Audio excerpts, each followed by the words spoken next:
Je vais rester comme ça.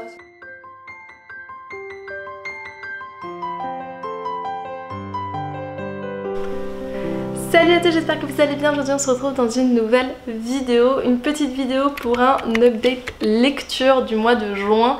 Alors vous savez moi que mes updates ne sont pas bien rythmés, c'est à dire qu'elles sont pas exactement au début du mois ou à la fin du mois suivant pour permettre que ce soit bien régulé. Donc je vais essayer de vous faire un peu mes stats, mais ça peut un peu décaler, je peux lire des livres avant, entre, bref. Donc strictement au mois de juin j'ai lu 12 livres, mais certains je vous les ai déjà présentés dans le dernier update, puisque voilà il y a ces updates qui sont au milieu du mois.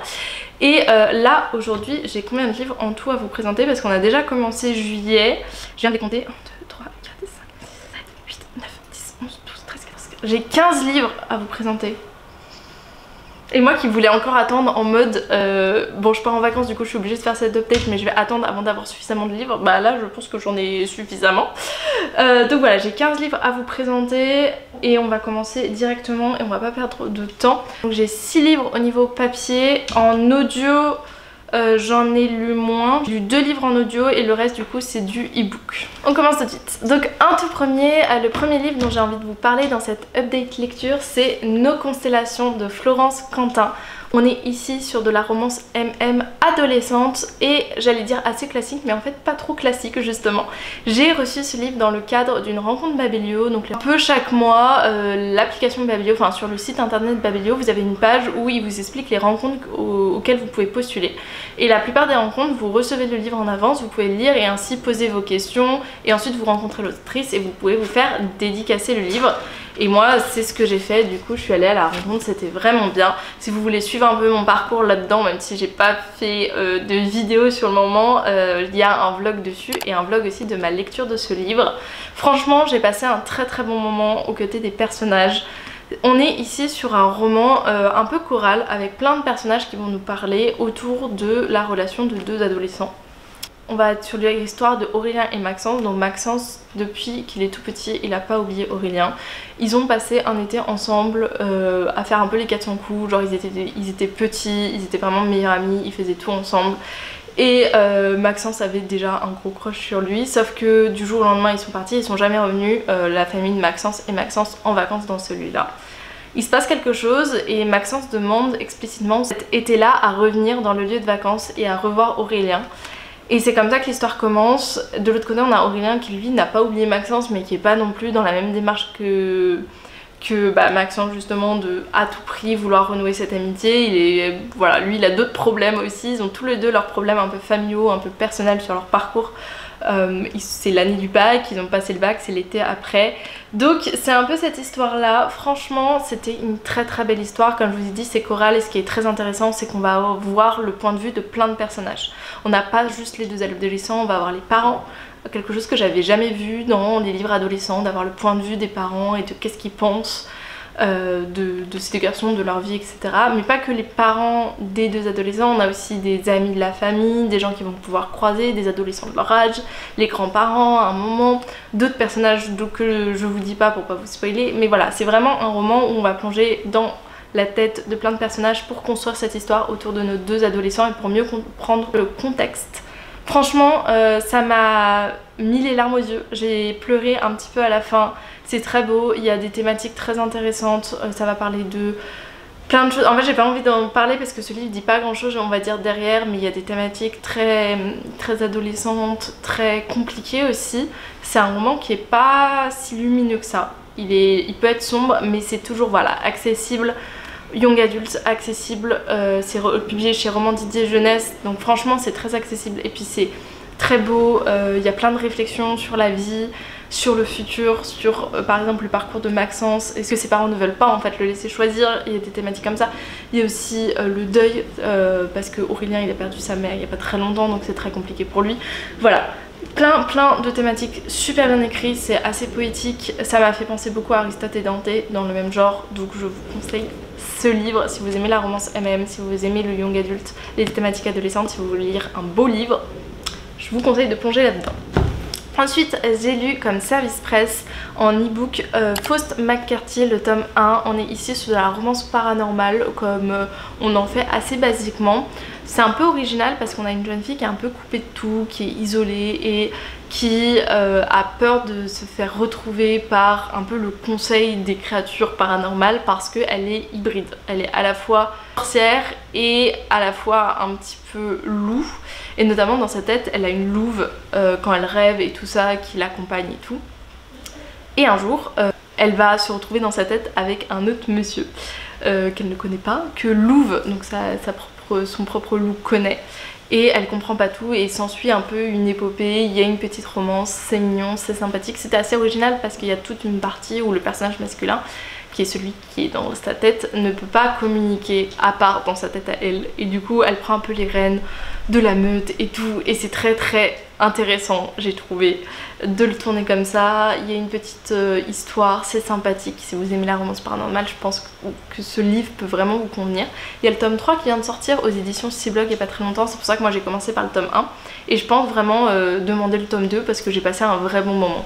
Ensuite j'ai lu ce livre qui est Les saveurs du printemps de Kevin Panetta et Savannah Ganucheau, publié chez les éditions Jungle.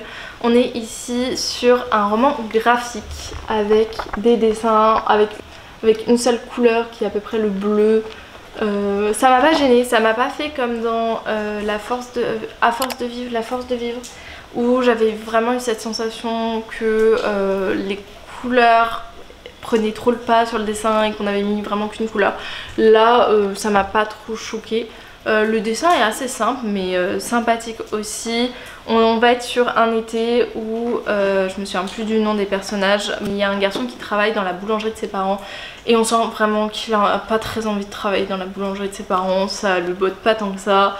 Lui, ce qu'il aimerait, c'est commencer un groupe de musique avec son groupe d'amis, passer plus de temps avec son groupe d'amis, et sauf que ses parents sont là en mode bah nous on a besoin d'aide, donc il va avoir l'idée de mettre une annonce pour recruter quelqu'un dans la boulangerie qui pourrait l'aider et qui pourrait même quand lui il va partir créer son groupe de musique et faire des études, bah il pourrait rester dans la boulangerie, etc. Ça c'est pas vraiment très bien expliqué, donc j'espère que je fais pas de faute en vous disant ça, parce que même en ayant fini le livre, je suis pas sûre exactement de quel était l'objectif au début. Et dans cette boulangerie va postuler notre deuxième garçon qui lui a fait des études de boulangerie, enfin de pâtisserie il me semble, a fini, est revenu pour débarrasser un petit peu la maison de sa grand-mère si je dis pas de bêtises. Et il revient et il voit qu'il y a un boulot à prendre, il se dit bah ça va m'occuper, je vais passer un été à faire ça, ça va être cool. Et voilà, c'est une petite romance toute choupie, mimi entre ces deux garçons. Il y a des limites que j'ai trouvées, j'avais très envie de retomber sur des romans graphiques. J'ai vu quelques recommandations sur le booktube de certains romans graphiques, alors principalement du MM, je vous en présente un juste après. Mais ce qui était super intéressant, c'était la douceur de ce livre. Le fait qu'on prend son temps, qu'on vous raconte comment ils font un peu leur pâtisserie, donc ça c'est mimi et sympathique. Après dans le fond de l'histoire il n'y avait pas grand chose. Il n'y avait pas trop d'explications sur comment ils tombent petit à petit amoureux, c'est très rapide. Alors pas rapide en termes de livre, mais au moment où le truc se débloque c'est bon. Il y a un petit événement, un petit obstacle dans l'histoire, voilà, donc il n'y a vraiment pas cette construction qu'on pourrait avoir dans d'autres livres. Je crois que j'ai trop cette image de Heartstopper et j'essaie trop de retrouver Heartstopper, et malheureusement il en existe très peu des histoires qui peuvent autant nous imprégner que Heartstopper, nous raconter une image, être mimi et en même temps être suffisamment léger pour se raconter en roman graphique. Voilà, et j'ai trouvé aussi très difficile le fait que du coup notre premier garçon, lui il veut vraiment vivre sa vie et il n'a pas envie de reprendre la boutique de ses parents. Et ça c'est pas remis en question, c'est plus oh lui qui fait des caprices, qui veut pas travailler pendant l'été. Et en fait non, c'est pas parce que tes parents gèrent une boulangerie que t'es obligé de travailler dans la boulangerie où ils sont et d'en faire toute ta vie. Au contraire, si t'as un projet à toi, bah développe-le. Et ça c'était pas montré dans le livre, c'était plus en mode même vis-à-vis de l'autre garçon, c'était en mode lui il est relou, il veut partir alors qu'on est bien dans cette boulangerie. Non, enfin si c'est pas ton avenir, si c'est pas ce que t'as envie de faire, bah fais ta vie et tes parents devraient pas t'obliger à reprendre la boulangerie si c'est pas ce que t'as envie. Et ça je trouvais que c'était pas remis en question. Il y a plein de fois vraiment où ils laissent le garçon s'en occuper alors que eux ils vont faire leurs petites courses, alors que eux ils vont se reposer et tout ça, alors que c'est leur boulangerie aux parents. Et j'ai trouvé ça vraiment, j'irais pas jusqu'à dire que c'était de l'exploitation, mais c'était vraiment en mode tu fais partie intégrale des employés de la boulangerie, alors que non, ils les aident juste pour l'été. Donc j'ai trouvé cette relation avec ses parents assez compliquée, et cette obligation qu'il avait de rester là et de faire tourner la boutique, et on lui demandait pas trop son avis. Au contraire, quand il le donnait, c'était en mode oh t'es un peu chiant de pas vouloir rester et tout, et même il abandonne un peu ses rêves. Donc voilà, j'ai pas aimé cette partie là en tout cas. On va continuer. Qu'est-ce que j'ai après? J'ai lu un livre que j'ai vraiment pas trop aimé. J'ai lu Moi qui n'ai pas connu les hommes. Je sais que sur le booktube, il y en a beaucoup qui ont aimé ce livre vraiment, ou qui se le sont procurés en mode ça va être trop bien. J'avais cette vision là que ok, ça va peut-être pas être pour moi au départ, mais j'aime la littérature classique, j'aime les trucs qui sortent un peu de l'ordinaire. Là on me parlait d'un truc un peu philosophique où il y avait des réflexions, d'un truc féministe. Vraiment tous les livres qui sont féministes, ça peut vraiment marcher avec moi, vraiment, même si c'est pas quelque chose de confortable au début parce que c'est pas un genre que je lis beaucoup. S'il y a du féminisme, souvent j'aime et je me plonge et j'y vais à fond parce que c'est une thématique que j'aime beaucoup lire, que je trouve très importante. Donc je me suis dit il faut que je découvre ce livre, et je l'ai demandé en service presse sur NetGalley, mais ça n'a pas du tout fait. Je crois que je lui ai mis 2 étoiles, et c'est très rare que je mette aussi peu d'étoiles. Je mets rarement une étoile pour la simple bonne raison que je crois que derrière il y a je suis sûre que derrière il y a une autrice qui a écrit le livre ou un auteur qui a écrit le livre, souvent une maison d'édition aussi qui a travaillé derrière, pas tout le temps mais souvent, et je trouve ça difficile pour moi de mettre une étoile parce que je veux vraiment ne pas évaluer les personnes qui ont travaillé, enfin le travail derrière. C'est vraiment le truc final que j'évalue, on va dire, quand je mets des notes.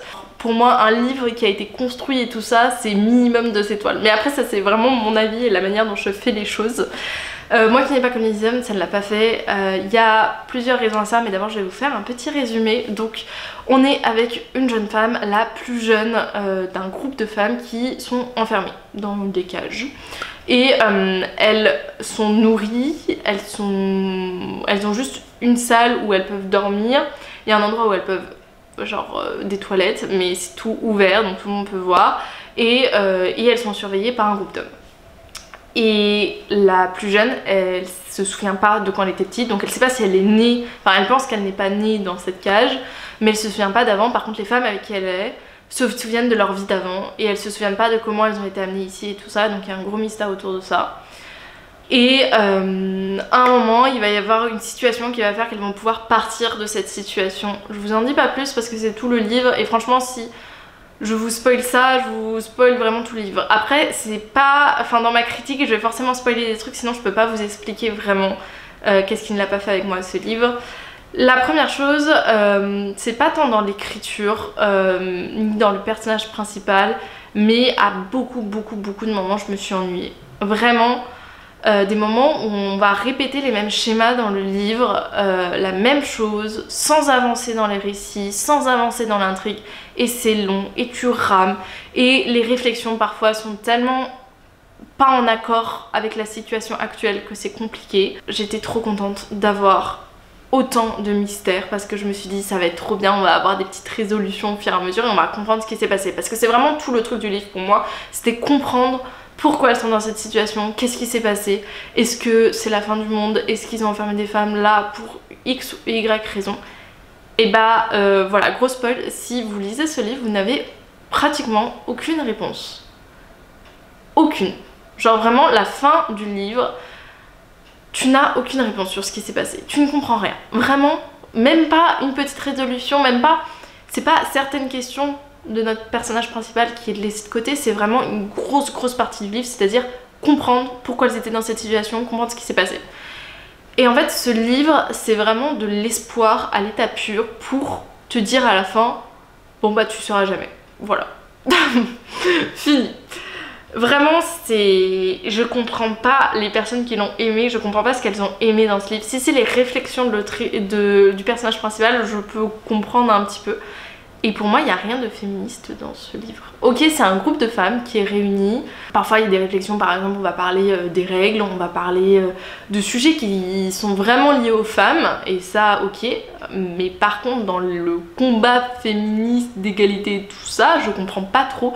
À part la réflexion, bien sûr que c'est des hommes qui les enferment, mais comme tu comprends pas vraiment ce qu'il y a derrière ça, il y a juste des hommes autour, et ensuite ils disparaissent. Comme t'as pas d'explication, tu peux pas vraiment faire de réflexion sur l'égalité, sur le monde, comment il a changé, comment il a évolué, qu'est-ce qu'on a dans ce monde-là actuel. Et du coup, je vois pas en quoi ce livre est féministe. Ça, c'était un deuxième point. Il y a des moments... En fait, la deuxième partie du livre est construite de sorte à ce que on arrive à un pic élevé. J'essaie de pas trop vous spoiler. On arrive à un pic élevé de l'intrigue et par conséquent... Ce qui suit après, on comprend, nous en tant que lecteurs, petit à petit qu'il n'y a plus trop d'espoir. Sur les mystères que tu veux trouver, t'as la sensation que tu vas avoir des réponses, t'en as jamais. Hein. Mais t'as encore un peu d'espoir, mais plus trop. Et à ce moment-là, c'est des catastrophes sur des catastrophes, des trucs glauques. C'était du glauque pour du glauque, vraiment. Les femmes, elles meurent les unes après les autres dans des situations juste atroces. On va te décrire tout en détail. Et t'as vraiment... Et puis alors pour ceux qui ont cette peur-là de se retrouver tout seul, mais vraiment, ne lisez pas ce livre. La fin est atroce. Vraiment, je comprends pas en fait pourquoi j'ai plongé dans ce livre, pourquoi je me... Enfin, je sais pourquoi je me suis laissée aller, parce que tout le monde a dit « Oh, c'est trop bien, ce livre il est trop bien ». Mais j'essaie toujours de savoir qu'est-ce qui est trop bien dans ce livre, qu'est-ce que les gens ont pu aimer en fait. Et même en réflexion philosophique, bah il y en avait quelques-unes sur la vie, mais vraiment, c'était pas les réflexions du siècle, quoi. C'est des trucs auxquels tu peux penser. Il y avait pas un moment où il y avait une grosse réflexion sur, je sais pas, les femmes de manière générale, sur la vie, comment elle se passe, etc. C'était des toutes petites réflexions du style, ah bah jusque-là, j'avais pas compté le temps, maintenant je vais compter le temps. Et il y a tout un truc autour du temps que j'étais là, oh purée, c'est long. Bref, ça ne l'a pas du tout fait avec moi. Et je suis très curieuse et très intéressée de savoir qu'est-ce qui vous plairait ou qu'est-ce qui vous plaît dans le livre, si vous l'avez lu et que vous l'avez aimé. Vraiment, je veux savoir.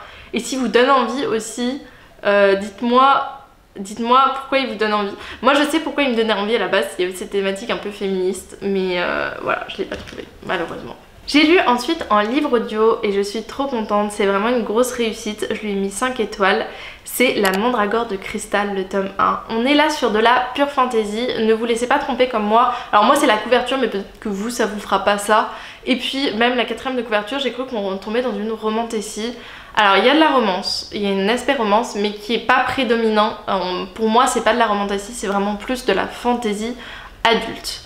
Mais qui a certains traits qu'on peut attribuer à un tout petit peu de romantécie. On est sur Marianne qui va quitter pour la deuxième fois l'endroit où elle a vécu. Une première fois parce qu'elle était dans ce qui se rapproche le plus d'un couvent dans ce monde-là, mais ça a un autre nom.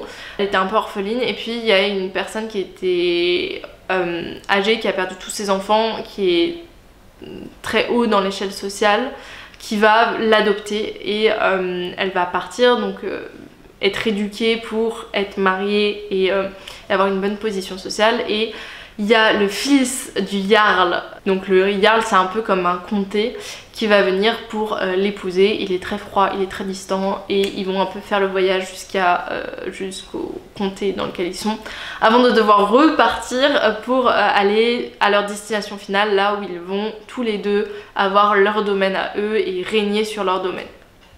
Donc ça c'est le pitch du départ, mais ne vous méprenez pas, ce n'est pas juste un mariage et ce qui va se passer après, la quête. C'est vraiment un monde de fantaisie qui s'ouvre. Il y a une première partie vraiment quand ils vont jusqu'au comté du Jarl où t'as vraiment la sensation que l'histoire va suivre son cours. Et en fait il se passe un événement qui retourne toute la situation et là tu commences vraiment à rentrer dans l'histoire, à rentrer dans les mystères. Des mystères qui vont tourner un peu autour de pierres précieuses, je vous en dis pas plus. J'ai passé un excellent moment. J'ai beaucoup aimé le début. Il y a une petite partie, enfin il y avait des petites parties où j'étais un peu sceptique en mode est-ce qu'ils vont nous la faire la Game of Thrones où deux personnages qui se séparent, on va pas les revoir ensemble pendant très longtemps, et j'étais là ça va être très long, et en fait non. C'était beaucoup plus intelligent, beaucoup mieux fait. Il y a plein de trucs qui sont bien. Le monde il est assez original. Les autrices, qui sont 2 autrices j'ai vu, elles ont pris des mots qu'on peut avoir nous, dans nos mondes de fantasy ou dans notre monde actuel, et elles les ont un peu changés pour rendre ça un peu plus fantasy dans le monde dans lequel on est. Par exemple le fait que le duc ou le comté c'est un jarl, au début tu comprends pas trop quand t'as ces mots là, et puis en fait au fur et à mesure du livre tu t'appropries en fait le vocabulaire du livre, et il y a vraiment un univers qui a été créé qui est vraiment très impressionnant. J'ai bien aimé la manière dont la noblesse était décrite, la manière dont chacun a ses coutumes en fonction de la région. J'avais vraiment l'impression de plonger dans un Game of Thrones, mais en moins gore, en plus accessible et en plus sain dans les personnages, dans la manière dont ils se comportent, ce qui était plus réel je trouve. Franchement, trop bonne pépite, j'ai trop hâte de lire la suite. Par contre la romance c'est un slow burn, donc si vous vous attendez directement à avoir une intrigue amoureuse, il y a une intrigue amoureuse, il y a des choses qui sont mises en avant en mode ça va évoluer, ça va changer et tout, mais dites-vous bien que les choses vont se passer dans les plusieurs tomes, c'est pas juste un tome. Après ça, j'ai lu le livre Papillon, le tome 5 de Ludivine Anderson en service presse. Vous savez mon amour pour cette saga, et en fait cet amour grandit au fur et à mesure des tomes. Le tome 6, je crois que vous pouvez le précommander. Alors je sais pas si au moment où cette vidéo sortira vous pourrez encore le précommander, mais normalement vous pouvez le précommander parce qu'il va bientôt sortir si ça vous intéresse. Sinon tous les tomes sont accessibles sur Kindle Unlimited, l'abonnement Kindle. Vous pouvez aussi donc les retrouver en e-book. Bref, vous pouvez trouver ces livres vraiment, et je pense que si vous aimez la romance MM contemporaine et vous aimez vraiment les trucs un peu cosy, calmes, et avec de la description d'une famille, de personnages qu'on va voir, vraiment plongez-vous dans la saga Papillon. C'est trop mignon. Là dans ce tome 5 j'ai adoré ce tome parce qu'il abordait des sujets très intéressants. D'abord donc on a la relation Sacha et Andrew. Sacha il est dans un univers de tatouage, en fait il travaille dans un salon de tatouage, et de l'autre côté Andrew c'est un étudiant en école d'ingénierie, et c'est un récit qui se passe en France. C'est suffisamment rare pour le souligner. La romance on a tendance à la faire beaucoup dans des pays anglophones, et je trouve ça assez dommage quand on a des autrices qui sont françaises et qui les écrivent, donc c'est encore mieux. Surtout que l'école d'ingénieur d'Andrew elle existe, genre vraiment c'est réaliste de ce côté là. Comme je suis dans le monde un peu de l'ingénierie, c'était assez sympa de voir cette partie là.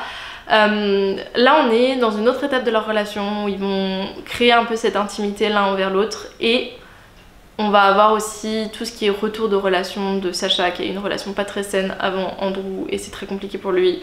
C'était tellement bien écrit, on parle de consentement, on parle de qu'est-ce qui se passe dans une relation qui est pas saine, qu'est-ce que ça peut laisser en termes de traumatisme, que c'est pas juste un blocage une fois, que c'est quelque chose qui reste et qui se travaille pour réussir à être de nouveau bien.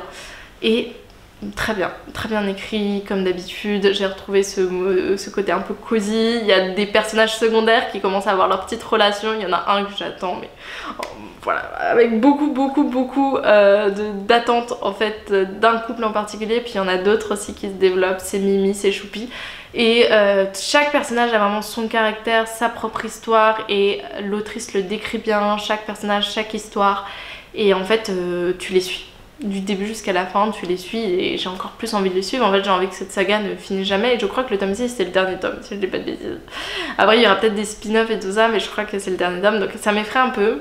Mais voilà, ça me donne très envie de plonger dans ce dernier tome qui va bientôt arriver, et j'étais trop contente de découvrir le tome 5 que j'ai lu très vite. Les livres sont assez gros, le dernier tome était un tout petit peu plus petit je crois. C'est autour de 400 pages, donc ils sont assez gros. Et pourtant je les lis à chaque fois. Alors, pas toujours hyper vite, j'avoue, parce que j'ai 500 000 livres en parallèle, mais quand je les lis, je les dévore, j'adore. Ensuite, j'ai lu un livre audio qui est Los Intocables, le tome 2, et il faut en parler. Alors, Los Intocables, c'est une duologie de 2 tomes qui vont parler d'un univers de mafia, très gore, c'est difficile. C'est un thriller, c'est décrit comme un thriller et pas comme de la dark romance, mais public averti de toute manière, que ce soit un thriller ou que ce soit de la dark romance, on est sur des sujets qui sont gore, qui sont sombres, on est sur des menaces, on est sur du kidnapping, c'est pas un univers où tu plonges en mode ça va être tranquille, choupi, non. J'avais lu le premier tome en livre audio cet été et il y avait deux choses qui étaient ressorties. La première, c'est que j'avais été très étonnée de la manière dont l'univers de Mafia était écrit, mais agréablement, dans le sens où même si c'est très gore, très cru et que c'est pas quelque chose qui me correspond toujours, j'étais contente qu'au moins cette thématique-là, pour une fois, soit prise au sérieux. Il n'y a rien qui est négligé, il n'y a rien qui est romantisé du début jusqu'à la fin, et j'ai fini le tome 2 et je peux vous dire, il n'y a rien qui est romantisé. C'est affreux du début jusqu'à la fin, et je dirais que même la fin est encore plus affreuse sur certains points, sur certaines descriptions qu'on peut avoir. Donc vraiment, si vous vous plongez dans cette saga, attention à vous, testez un peu les premiers chapitres et voyez ce que ça peut donner et si ça va aller avec vous. Mais ce que j'aime bien encore une fois, c'est que ce monde-là, il est décrit dans toute son horreur, dans toutes ses thématiques. C'est vraiment une réflexion sur le fait que parfois on peut idéaliser ces mondes-là à travers des séries, à travers des livres, et en fait toute l'horreur qu'il y a derrière. Et on va suivre particulièrement Mira qui, par un concours de circonstances, va se retrouver à être mariée de force à un narcotrafiquant, le plus grand narcotrafiquant du Mexique. Et c'est son histoire à partir de ce moment-là, et c'est pas joyeux, hein, soyons honnêtes. C'est un thriller, il y a de la romance au sens où il y a de la tension parfois, je vous laisse découvrir l'histoire, et c'est aussi un aspect qui était intéressant, notamment quand on regarde la fin du tome 2. Mais n'ayez pas trop d'attente sur la romance, vraiment ça ne sert à rien, vraiment j'ai fini le tome 2, je vous dis ça ne sert à rien. Il y a quelque chose de fort dans cette histoire, encore une fois, sur les réflexions du monde dedans, sur cet aspect de survie que revêt Mira, parce que du début jusqu'à la fin des deux tomes, son seul espoir, sa seule vie, c'est d'espérer rester en vie. Donc il y a vraiment tout ce truc autour de la survie. C'est exceptionnel parce que c'est une histoire, quand je reprends les deux tomes, je me dis c'est pas passé non plus énormément de choses, c'était des choses gore, c'était pas ouf en termes de situation, et pourtant j'ai été accro au livre audio, de la manière dont c'était écrit, le thriller, j'avais envie de savoir ce qui se passait après, et j'avais envie de comprendre en fait comment Mira allait s'en sortir.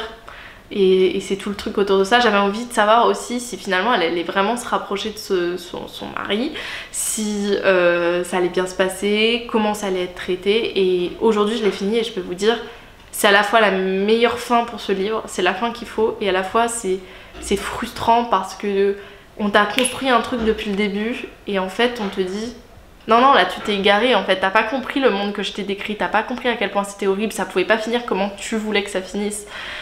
Et voilà, et en fait on t'a fait manger un truc, on t'a fait espérer un truc qui n'arrivera jamais, et à la fin tu te dis bah heureusement que c'est jamais arrivé. Pourquoi je pensais que ça allait arriver? Enfin, je sais pas si je vous décris bien le truc, je sais pas si vous l'avez lu et vous avez cette même sensation que moi, mais sacrée découverte. J'ai envie de voir un peu faut que je vois ce que l'autrice aussi a écrit d'autre, parce que voilà, j'en ai lu des livres qui parlent de la mafia, qui en parlent plus ou moins bien, mais c'est le premier où t'as vraiment la sensation de mesurer toute l'horreur de ce monde-là, de mesurer qu'il n'y a aucune issue,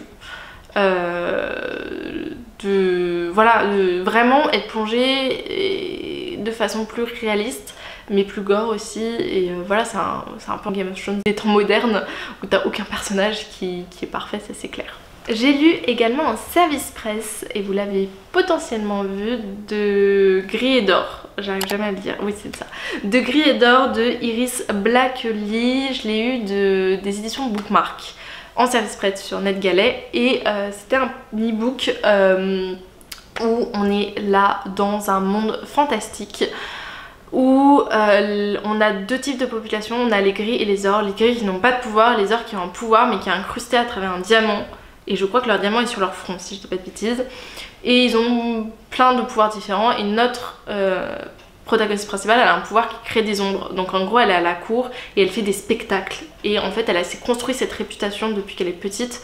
Elle a emmené sa sœur à la cour suite à la mort de sa mère et au fait que leur père était tellement triste qu'il les a un peu abandonnés, et elle a vraiment poussé le truc en mode protéger sa sœur, avoir une bonne situation, et là elle est sur le point de se marier avec quelqu'un, elle a une bonne situation, tout va bien. Sauf que parallèlement à ça, il va y avoir des meurtres partout dans la ville où elle est. Et c'est le début des ennuis, le début d'une quête où suite à une situation, vis-à-vis de sa sœur, elle va être obligée de faire équipe avec un inspecteur pour résoudre ses crimes. Et c'est la déchéance, on va dire, au niveau social, et elle va découvrir aussi d'autres choses. Et il y a une petite romance, trop choupi, trop mimi, vraiment. La fantasy, j'ai bien aimé, il y avait plein d'originalité, c'était cool, mais je suis pas très enquête, et le début était cool en termes d'enquête, mais j'ai vite lâché l'affaire en mode dis-moi ce qu'il y a, je réfléchis plus à qu'est-ce que j'ai envie de savoir vis-à-vis de l'enquête, c'est vraiment dis-moi qui a fait ça et le reste on verra. Il y a une petite guéguerre entre les gris et les ors, ça tu t'en doutes, c'est assez commun, mais la romance dans ce livre c'était si mimi, si choupi, l'inspecteur et elle, ça marchait.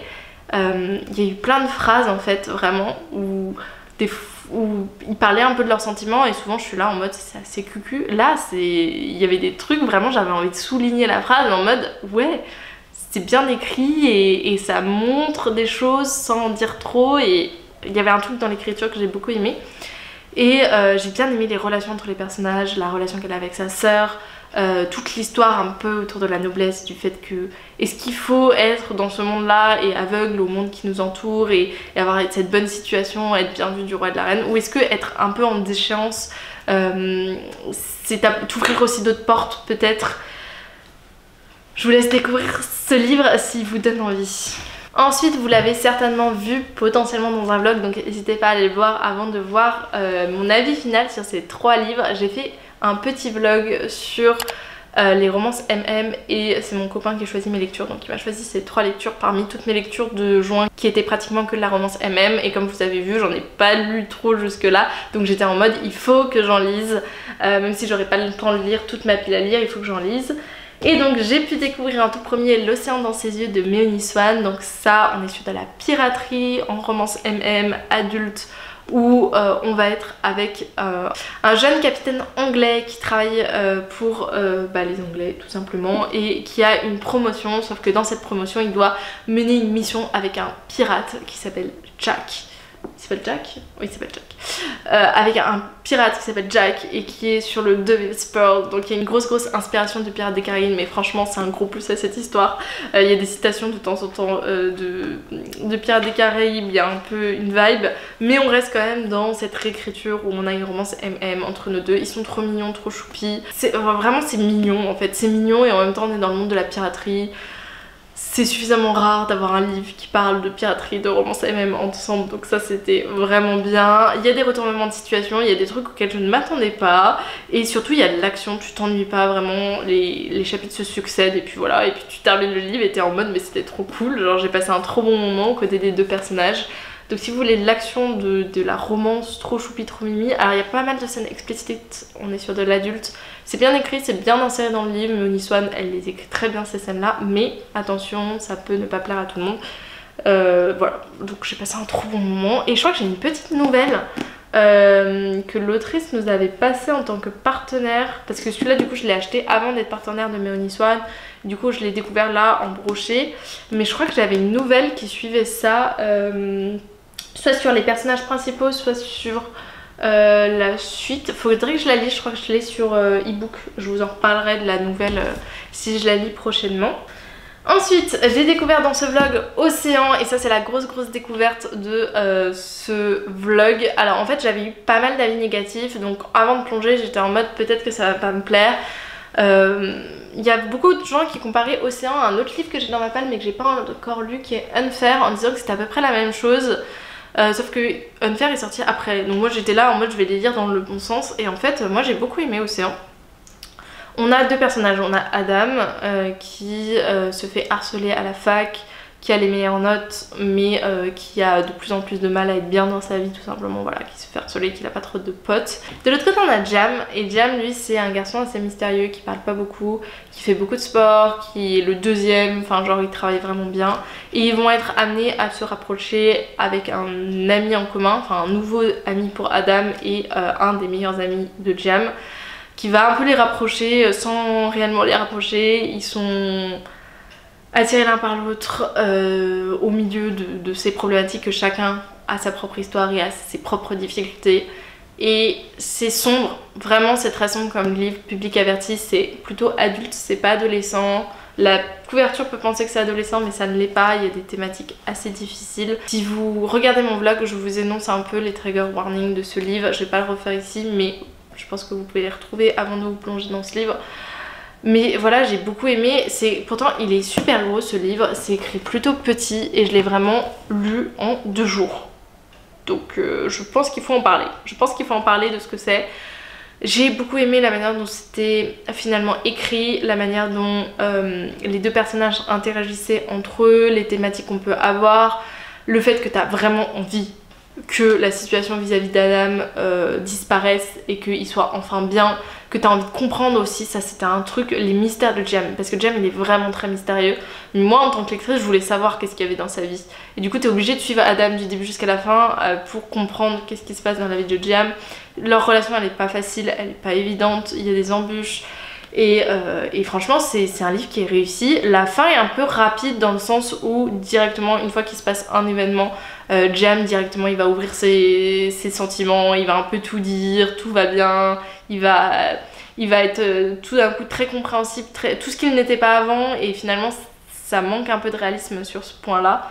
Mais sinon le reste tout est très bien fait, il y a des conversations qui sont très matures sur le harcèlement notamment que subit Adam. Franchement c'est un livre qui a réussi et qui avait une vraie intrigue où t'avais vraiment envie de tourner les pages et de voir ce qui se passait à la fin, donc j'ai passé un très bon moment. Mais c'est un livre sombre, il faut le savoir quand on rentre dedans. J'ai lu aussi Simon Says, et ça vous l'avez vu avec moi, de Lilou Wimbe, publié chez Solaire. Ça l'a un peu moins fait dans le sens où c'était un peu trop jeunesse pour moi, mais ça peut plaire à beaucoup de gens. On est sur un groupe d'amis dont Simon fait partie, et dans ce groupe d'amis il y a aussi Muji, et Muji c'est un garçon qui plaît beaucoup à Simon, sauf que Muji il dit pas qu'il est homosexuel et il dit plutôt qu'il est hétérosexuel, et voilà ça va être un peu ce groupe d'amitié et en même temps cette petite histoire d'amour qui va se développer, qui est pas facile, qui est pas évidente mais qui se construit. C'est mignon, il y a une belle dynamique au niveau de l'amitié, j'ai beaucoup aimé ce livre pour ça. Effectivement ça a des petites vibes de Heartstopper et ça fait plaisir. Moi j'ai eu du mal avec certaines réactions des personnages qui étaient parfois un peu trop caricaturales. Simon qui part en live de temps en temps, qui fait des choses qui sont pas hyper cool, sympas, et je sais pas si c'est bien remis en question. Il y a aussi des facilités au niveau de l'histoire avec Muji, tout d'un coup ils s'aiment et tout va bien, tout d'un coup ils s'aiment pas et tout va mal, et voilà, et il manquait un tout petit peu de subtilité dans leur relation peut-être.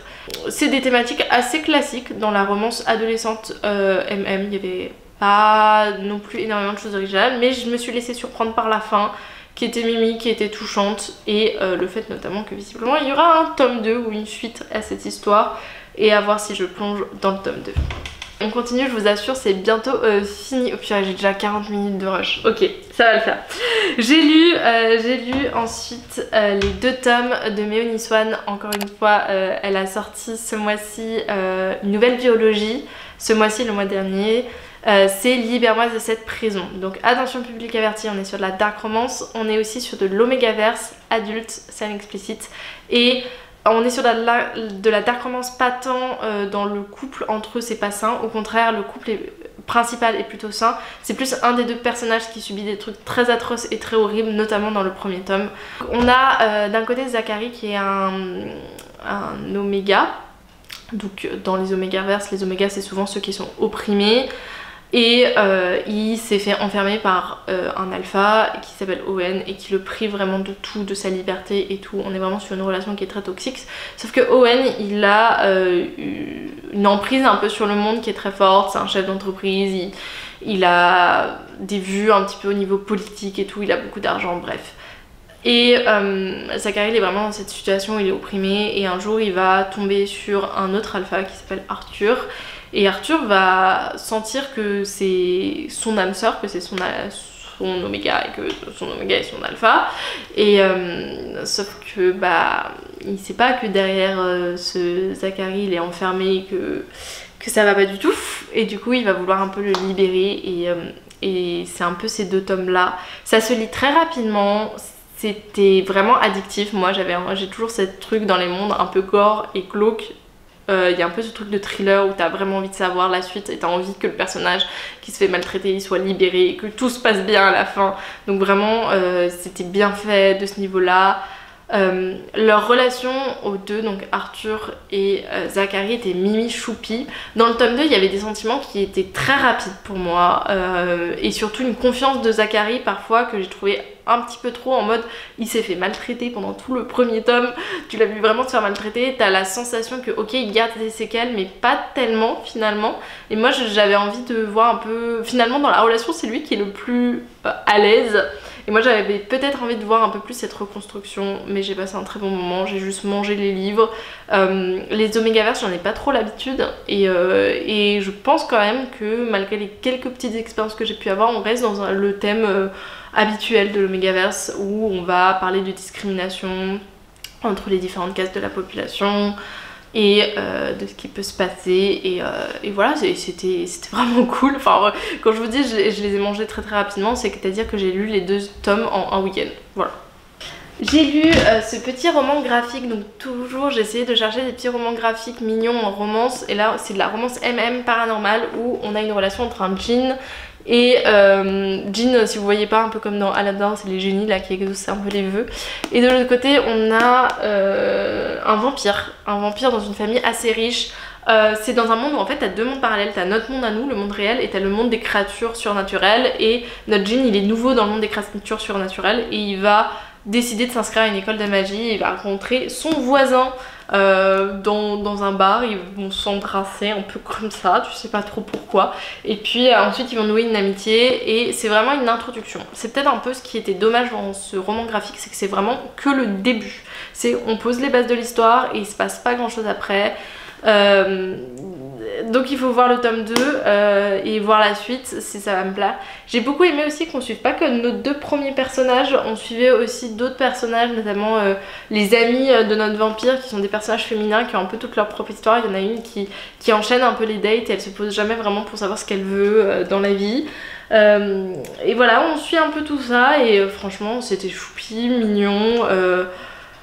Ça parle de thématiques sur le travail en famille, sur le fait que pour le djinn, ses parents ils voulaient pas trop qu'il touche à la magie et tout ça. Voilà, sympa, mais c'est vraiment qu'une introduction pour le moment, donc j'attends de voir la suite si ça se développe ou si ça va faire un peu comme l'Or Olympus où ça part dans tous les sens et au final à la fin des tomes tu te demandes quelle intrigue tu as vraiment réussi à résoudre, ou si t'es toujours dans le il faut continuer à lire et tu n'auras jamais un point final. Le dernier livre que j'ai lu c'est le Bingsu Café. J'ai mis du temps à le lire parce que j'avais toujours des lectures qui passaient avant, mais dans l'ensemble c'est un très bon livre. Je crois que je lui ai mis 4,5 ou 5 étoiles. On a un personnage masculin qui, le jour du baccalauréat, enfin un diplôme de fin de lycée, je sais plus si c'est exactement le baccalauréat, va juste partir. Et on a appris que la veille il avait rompu avec sa petite amie, et quelques temps après il quitte son boulot dans un café qui appartient à ses parents, et il était co-gérant avec sa petite amie. Et il sait pas trop quoi faire, et il y a un de ses meilleurs potes qui dit bah moi je travaille au Bingsu Café, donc c'est un café qui paye pas de mine, qui est vraiment tout petit, un peu exclu, qui est dans un endroit vraiment mal situé où il y a très peu de clients. Il arrive à se faire embaucher et il va décider un petit peu, au début par accident il poste quelque chose sur les réseaux et ça fait un peu le buzz et les gens viennent plus au café. Et il décide de continuer ça et de créer un petit réseau, et puis c'est un petit peu familial, il y a plein de personnages dans ce café, c'est mignon. Il y a des intrigues amoureuses un peu secondaires, mais il y a aussi une petite intrigue avec une des serveuses, un peu un enemies to lovers qui devient petit à petit lovers. C'est pas vraiment la relation amoureuse que j'ai préférée dans ce livre, c'est notre personnage masculin principal qui avait vraiment des réflexions sur ce qu'il voulait dans la vie, etc. Et qui se laisse un peu marcher dessus par ses parents et par son ex-petite copine, et puis qui finalement apprend à faire ce qu'il lui a envie de faire, ça c'était le premier truc. Les intrigues secondaires, l'aspect un peu marrant de ils se cherchent tous, ils se chamaillent tous, c'était mimi, c'était très cosy et voilà, c'était très sympathique à lire en romance contemporaine. C'est très cosy, très slow burn, mais très sympathique. Et je pense que c'est tout ce que j'ai pour vous pour aujourd'hui. Bon, j'ai déjà pas mal tourné, je crois que j'ai 47 minutes de rush, ça va être compliqué. compliqué. J'espère que vous avez apprécié cette vidéo. N'hésitez pas à liker, à vous abonner, ça fait trop plaisir. Et ça vraiment ça permet à ma chaîne de se développer. Pour encore plus vous partager des vidéos, des lectures, etc.